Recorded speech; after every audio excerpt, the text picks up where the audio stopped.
UP में विधानसभा चुनाव का ऐलान हो चुका है। 7 चरणों में चुनाव है। पहले दौर में 11 फरवरी को वोटिंग है। तमाम तरह की अटकलें लग रही है। लगातार मीडिया में ओपिनियन पोल आ रहे हैं। मेरे साथ जेएनयू के प्रोफेसर, समाज वैज्ञानिक और बड़े राजनीतिक विश्लेषक प्रोफेसर विवेक कुमार हैं। हम जानने की कोशिश करेंगे कि जिस तरह की अटकलबाजियाँ हो रही है और जिस तरह से मीडिया में ओपिनियन पोल दिखाए जा रहे हैं, उसका क्या इम्पैक्ट होने वाला है और धरातल पर क्या है, ग्राउंड रिपोर्ट जब जिसे कहते हैं, क्योंकि वो लगातार नज़र रखते हैं चुनाव पर, उनका विश्लेषण लगातार सटीक रहा है। सर, क्या लगता है जिस तरह से यूपी में 7 चरणों में चुनाव हो रहा है और मीडिया में एक होड़ मची है जो बीजेपी को आगे दिखाने की, इसे एक स्ट्रैटेजी समझ रहे हैं जो चुनावी स्ट्रैटेजी है, ग्राउंड पर क्या हकीकत क्या है?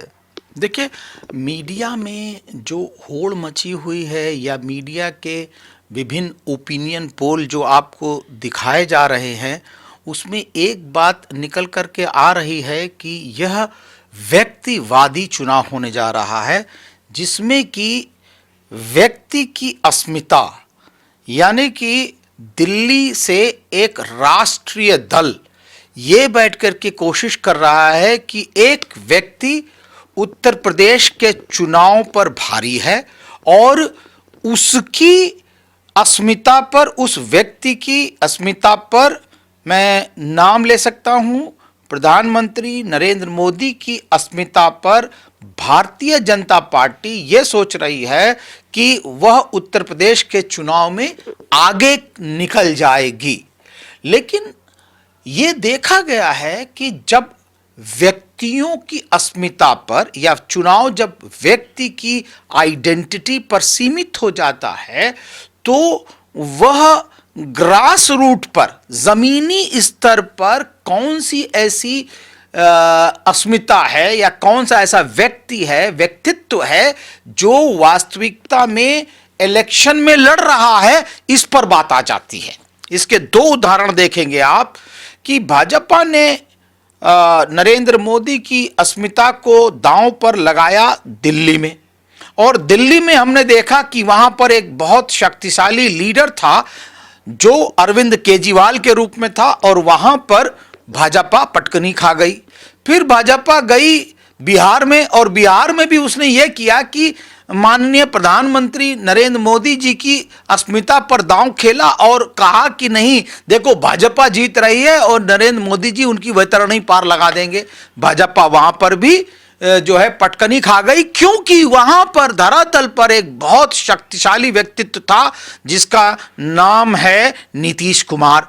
अब आइए उत्तर प्रदेश में। उत्तर प्रदेश में अगर देखते हैं तो जो सबसे शक्तिशाली जो व्यक्तित्व है, जो सबसे लॉ एंड ऑर्डर के मामले में एकदम चाक चौबंद जो एडमिनिस्ट्रेशन देता है, उसका अगर हम देखें अस्मिता, तो उसकी अस्मिता में बहन मायावती जी दिखाई पड़ती हैं, जो कि 4 बार की टेस्टेड मुख्यमंत्री रही हैं, और उनके समय में जो सबसे बड़ा जो उनका यूएसपी है, जो उनका ब्रांड है, वो है कड़ाई से लॉ एंड ऑर्डर को लागू करना।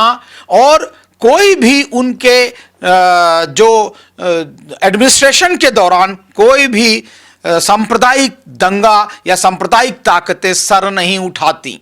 तो ये जो 2 बातें उनकी अस्मिता को लेकर के बहन मायावती जी की या बसपा सुप्रीमो मायावती जी की जो पर्सनालिटी है, व्यक्तित्व है, वह सभी अन्य दलों के व्यक्तित्व पर हावी है। और इसलिए जो जमीनी हकीकत है वो ये है कि बसपा और बसपा सुप्रीमो नंबर 1 पर इस समय दिखाई पड़ रहे हैं।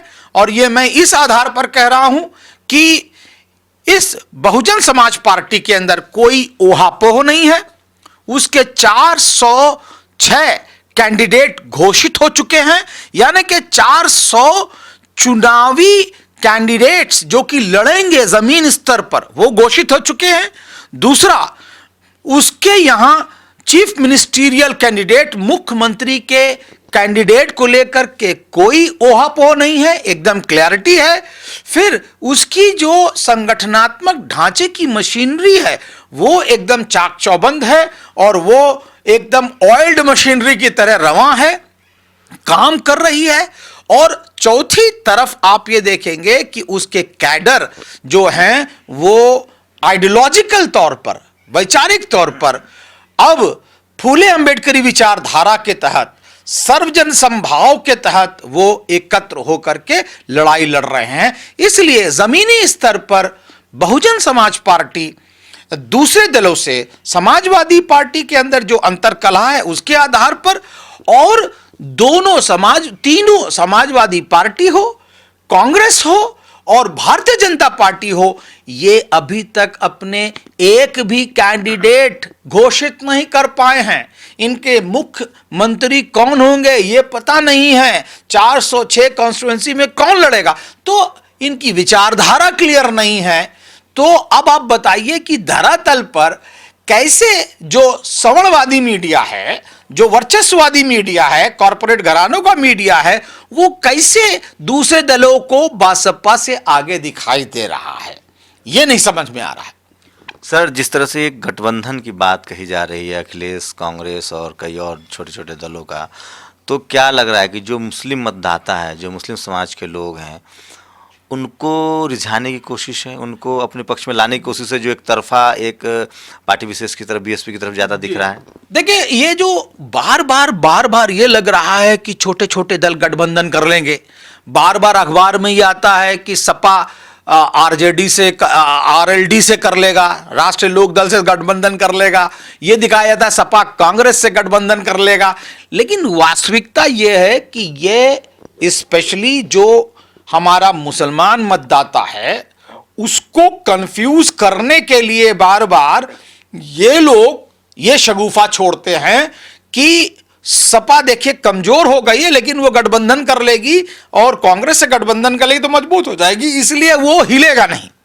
तो ये चालें जो मीडिया है, सवर्णवादी मीडिया, कॉरपोरेट घरानों का मीडिया, दूसरी तरफ सवर्ण वर्चस्वीय जो हमारा प्रिंट मीडिया है, अखबार है, वो ये सब कंफ्यूज करने के लिए, माइनॉरिटी को कंफ्यूज करने के लिए ये बार बार कहते हैं कि अब उसके साथ गठबंधन हो जाएगा। वास्तविकता यह है कि गठबंधन नहीं होने जा रहा है, और अगर हो भी गया तो क्या एक दूसरे के वोट कैसे ट्रांसफर होंगे, क्योंकि अभी तक आपके कैंडिडेट नहीं तय हैं। केवल 1 महीने रह गया है चुनाव के अंदर, और जो 4 फरवरी को कुछ चुनाव, 7 फरवरी को हो जाएगा, 11 फरवरी को हो जाएगा, 1 महीने नहीं रह गया है। आप कैसे कैंपेन करेंगे उसके अंदर? तो इसलिए जो माइनॉरिटी समाज का वोटर है, मुसलमान समाज का वोटर है, उसको इस समय केवल और केवल एक संगठित फोर्स दिखाई दे रही है उत्तर प्रदेश में, वो है बहुजन समाज पार्टी। और जिस तरह बसपा सुप्रीमो ने लगातार अक़लियत समाज, मुसलमान समाज की जो बात करी है, चाहे वह पहली 1995 में जब पहली सरकार बनी तो उसमें माइनॉरिटीज का जो है उन्होंने एक माइनॉरिटी की मिनिस्ट्री बनाई, अक़लियत समाज की मिनिस्ट्री बनाई। जिस तरह उन्होंने 97 वोट, 97 टिकट माइनॉरिटी समाज को दिए हैं, और अपने सिपह सलार चाहे नसीमुद्दीन सिद्दीकी हो, चाहे वो जो आपके मुनकाद अली साहब हों, चाहे असद अली साहब हों, चाहे उनके सुपुत्र हों, चाहे इजहारुल हक हों, चाहे इरशाद खान हो, ये एक लंबी फहरिस्त है जो मुस्लिम समाज के लीडर्स की बसपा के अंदर मौजूद है, और वो लगातार ग्रास रूट पे काम कर रहे हों। दूसरी तरफ आप ये देखेंगे कि लगातार बसपा सुप्रीमो इस बात की दुहाई दे रही हैं, वो कहती हैं कि उनका जो एडमिनिस्ट्रेशन है, जिसके तहत सांप्रदायिक ताकतें दूर रहती हैं और सांप्रदायिक दंगे नहीं हो पाते हैं, सांप्रदायिक संघर्ष नहीं हो पाते हैं, इससे अब अक़लियत समाज का जो यूथ है वो बड़ा मुतमईन हो रहा है। वो बहुत ही अधिक कन्विंस है कि आखिर मुलायम जी की दावत में नरेंद्र मोदी जी क्यों जाते हैं, वो प्रश्न पूछ रहा है। हमको बहुत सारे मुस्लिम यूथ मिले जिन्होंने कहा, सर ये बताइए कि आखिर मुलायम सिंह यादव महागठबंधन, बिहार में महागठबंधन छोड़ करके अलग क्यों हो जाते हैं? तो इसलिए ये कुछ दाल में कुछ काला लग रहा है। दूसरी बात, जो मुलायम सिंह यादव की सपा की जो सरकार है उसके अंदर लगातार जो सांप्रदायिक संघर्ष होते हैं, जो पंचकोशी की परिक्रमा होती है और बसपा के लोग नाना प्रकार से दादरी करते हैं, कैराना करते हैं, तो ये क्यों होता है? ये मायावती जी की सरकार में क्यों नहीं होता? तो ये एक डिफरेंस बना करके वो बात कर रहे हैं। तो जो हमारा अक़लियत समाज का, माइनॉरिटी समाज का जो यूथ है वो इस बात को देख रहा है और वो लगातार उनकी तरफ उन्मुख हो रहा है। यही नहीं, केवल माइनॉरिटी का यूथ नहीं, ये जो अलीगढ़ मुस्लिम विश्वविद्यालय के अंदर बहन मायावती ने कहा कि इसको माइनॉरिटी रहने दो, ये बात उनके मन में घर कर रही है। जो वहाँ के शिक्षक हैं और जिस प्रकार सपा गवर्नमेंट के अंदर जो वहाँ पर छात्रों पर अत्याचार हुआ, इसको भी वो लोग देख रहे हैं। उसके बाद दूसरे और इंस्टीट्यूशंस हैं, जो अलीगढ़ मुस्लिम बॉयज़ जो एसोसिएशन है उसके तहत भी ये बात चल रही है, मंत्रणा चल रही है कि भाई बसपा को देखो और बसपा से हम लंबा तालमेल कर सकते हैं। तो एक लंबी, मुझे लगता है कि तकरीर चल रही है, मुज़ाकरा हो रहा है और बहुजन समाज पार्टी की तरफ जो अक़लियत समाज है वो उन्मुख हो रहा है। टिकट देने की बात की आपने, ओबीसी को लेकर जिस तरह से स्वामी प्रसाद मौर्य ने पार्टी छोड़ी, सबसे ज़्यादा ओबीसी को टिकट मिला है, 97 मुस्लिम समाज के लोगों को मिला है, अपर कास्ट लोगों को भी उतनी ही भागीदारी दी गई। क्या उन्होंने कास्ट 22 टिकट का ऐलान भी किया खुद बीएसपी सुप्रीमो ने? इसका किस तरह से आप असर देख रहे हैं? देखिए, ये है बहुजन समाज पार्टी की विचारधारा, सर्वजन समाज की पर जिसकी जितनी संख्या भारी उसकी उतनी भागीदारी। संख्या के हिसाब से सबसे ज़्यादा बैकवर्ड क्लासेस के लोग तादाद में, अगर आप पॉपुलेशन में देखेंगे तो सबसे ज़्यादा वही आते हैं, तो इसलिए उनको सबसे ज़्यादा टिकट मिला। सेकंड नंबर पर अक़लियत समाज के लोग आते हैं तो इसलिए उनको टिकट मिला। थर्ड नंबर पर जो है जो हमारे दलित भाई हैं, और क्योंकि बहन जी खुद मुख्यमंत्री बनेंगी इसलिए वो सर्वे सर्वा हो जाती हैं, इसलिए हो सकता है कि नंबर में कुछ कम टिकट मिले हो, क्योंकि वो अध्यक्ष हैं, वो मुख्यमंत्री की दावेदार हैं और कई और ऐसे जो दलित समाज के जो मंत्री बनते हैं उनको कई महकमे दिए जाते हैं, इसलिए उनका रिप्रेजेंटेशन सरकार में ज़्यादा होता है, इसलिए उनका भी रिप्रेजेंटेशन दिखाई पड़ेगा। तीसरी तरफ ब्राह्मण समाज का है और उसके बाद क्षत्रिय समाज को 36 टिकट दिए गए हैं। तो इस तरह से सभी समाजों की एक प्रजातांत्रिक भागीदारी सुनिश्चित करने की बात की गई है। अगर हम प्रतिनिधित्व नहीं देंगे, समाजों को प्रतिनिधित्व नहीं है, तो यह प्रजातंत्र मजबूत कैसे बनेगा? कुछ पार्टियों के अंदर कुछ समाज मोनोपोलाइज कर लेते हैं, एकाधिपत्य जमा लेते हैं, एकाधिकार जमा लेते हैं और वो प्रतिनिधित्व नहीं देते। तो ऐसे में भारतीय प्रजातंत्र मजबूत कैसे बनेगा? जब तक सभी समाजों की भागीदारी नहीं होगी, और जो सभी समाजों की भागीदारी है ना वो सपा में का हो रही है, ना भाजपा में हो रही है, ना कांग्रेस में हो रही है, अगर वो सभी समाजों की प्रतिनिधित्व अगर कहीं हो रहा है तो वो हो रहा है बहुजन समाज पार्टी में, बसपा सुप्रीमो मायावती के नेतृत्व में। और इसलिए मुझे लगता है सबसे अधिक प्रजातंत्र को मजबूत करती हुई, राष्ट्र को मजबूत करती हुई कोई अगर पार्टी लग रही है तो वो बहुजन समाज पार्टी है। ये बात और है कि वह मीडिया के परसेप्शन रेस में हार जाती है।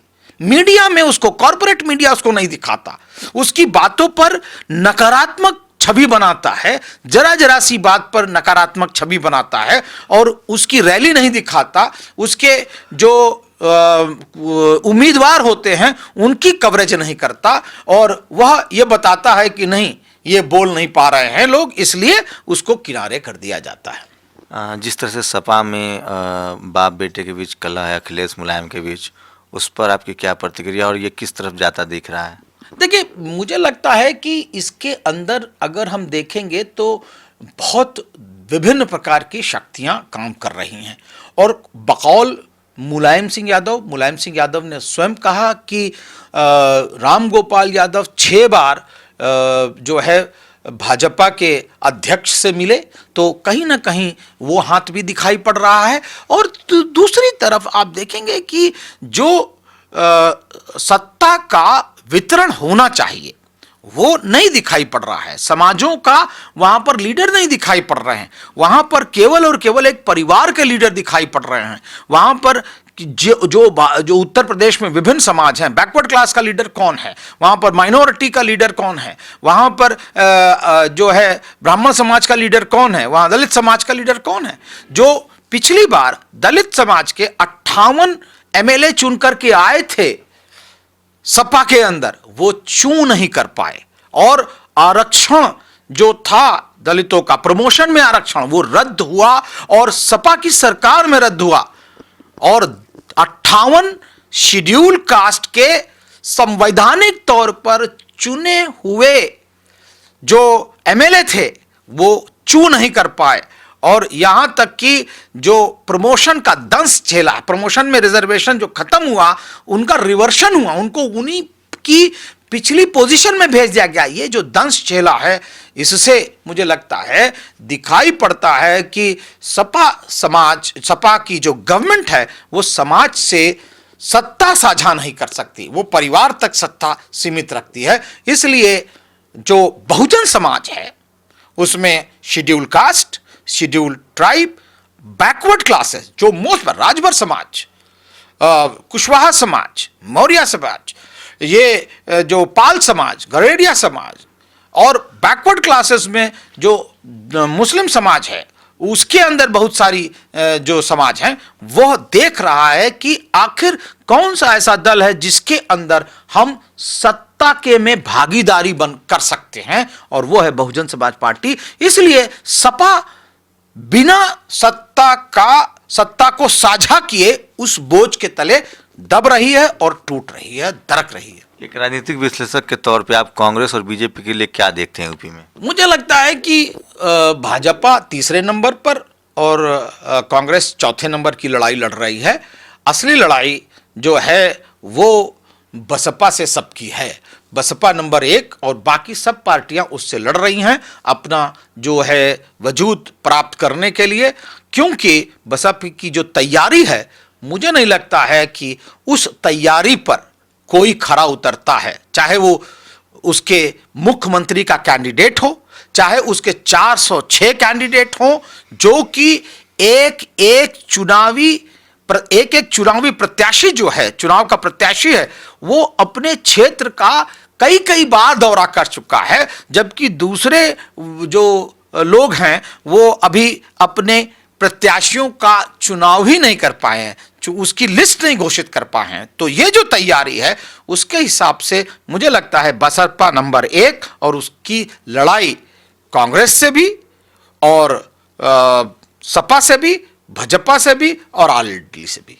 सर एक आखिरी सवाल, ये जो जिस तरह से ओपिनियन पोल दिखाए जाते हैं, आपने कहा ये क्या इसमें कितनी सच्चाई है कि जो बीएसपी का मास वोटर है वो गांव में रहता है, वो उतना वोकल नहीं है और वो टीवी अखबार के सामने वो उतना अपने आप को प्रेजेंट भी नहीं करता, तो ये भी एक वजह है कि शायद जो अखबार वाले हैं, जो टीवी वाले, वो अंदाजा लगाने में कहीं ना कहीं चूकते हैं? हाँ, देखिए ओपिनियन पोल की सच्चाई क्या है। ओपिनियन पोल क्या होता है कि जैसे अगर एक पतीली है, पतीली में अगर चावल पक रहा है तो आप क्या करेंगे, एक चावल को उठा करके मसल के देखेंगे चावल पका कि नहीं पका। तो उससे क्या होता है कि आप समझ लेते हैं कि अगर वो पक्का है तो ठीक है, नहीं कच्चा है तो वो समझ लेते हैं। लेकिन व्यक्ति पतीली का चावल नहीं है। लोग क्या करते हैं कि एक सैंपल चुनते हैं, यानी कि आपको अगर उत्तर प्रदेश का जो चुनाव करना है तो बहुत सारे मीडिया हाउसेस ने, किसी ने 20,000 का सैंपल लिया, 5,000 तक के सैंपल, 5,000 का सैंपल लिया, और उन्होंने 134 सीट गिनी, किसी ने 150 सीट गिनी, कि उसके अंदर गए और उनसे पूछा कि भाई आप बताइए 20 करोड़ की आबादी में 20,000 का जो नमूना है उसको आप चुन करके कैसे गांव के अंदर रह रहे दलित का पता लगा सकते हैं।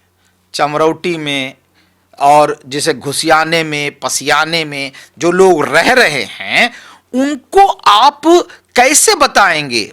दूसरी बात, जो गांव का माहौल होता है, उस गांव के माहौल में जो दलित समाज होता है, जो बहुजन समाज होता है, वो खौफ खाता है, वो डरता है, वो कभी अपनी मंशा बताता नहीं। भी दिक्कत है। हाँ, वो जिसे कहना चाहिए जब उनके साथ जाएंगे, अक़लियत समाज के उसमें जाएंगे, तो वो बताता नहीं है, सही नहीं बताता।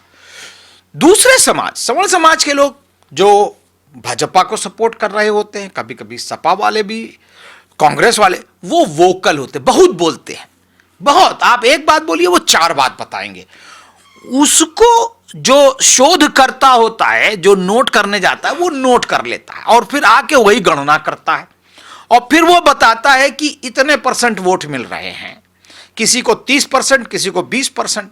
लेकिन आप देखिए कि % का वोट पता लगाना तो अपनी जगह है, मान लेते हैं, लेकिन % के बाद आप उस जो प्रतिशत मिला है किसी पार्टी को ओपिनियन पोल में, उससे सीट कैसे बदल देते हैं, यह नहीं समझ में आता। इसका कोई फॉर्मूला किसी भी देश में, किसी भी विधा में, किसी भी साइंस में प्रतिशत को आप सीट में बदल देते हैं, ऐसा कोई फॉर्मूला, ऐसा कोई साइंस नहीं है।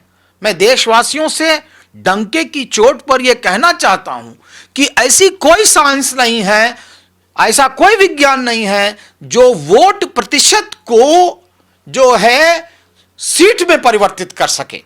और इसका माकूल एग्जाम्पल, उदाहरण मैं देना चाहता हूं कि उत्तर प्रदेश के पिछली बार में जो 2014 में चुनाव हुए, उसके अंदर बसपा को 19% वोट मिले, लेकिन उसको एक भी सीट नहीं मिली।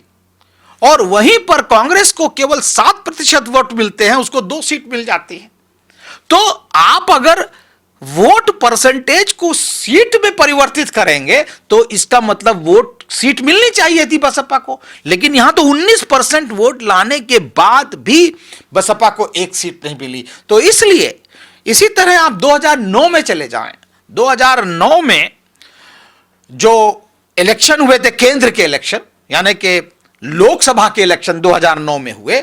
2009 में लोकसभा के इलेक्शन के अंदर बसपा को वोट थे 21% और उसको सीट मिली थी केवल और केवल 19, और कांग्रेस को 17% वोट मिले थे और सीट मिली थी 21।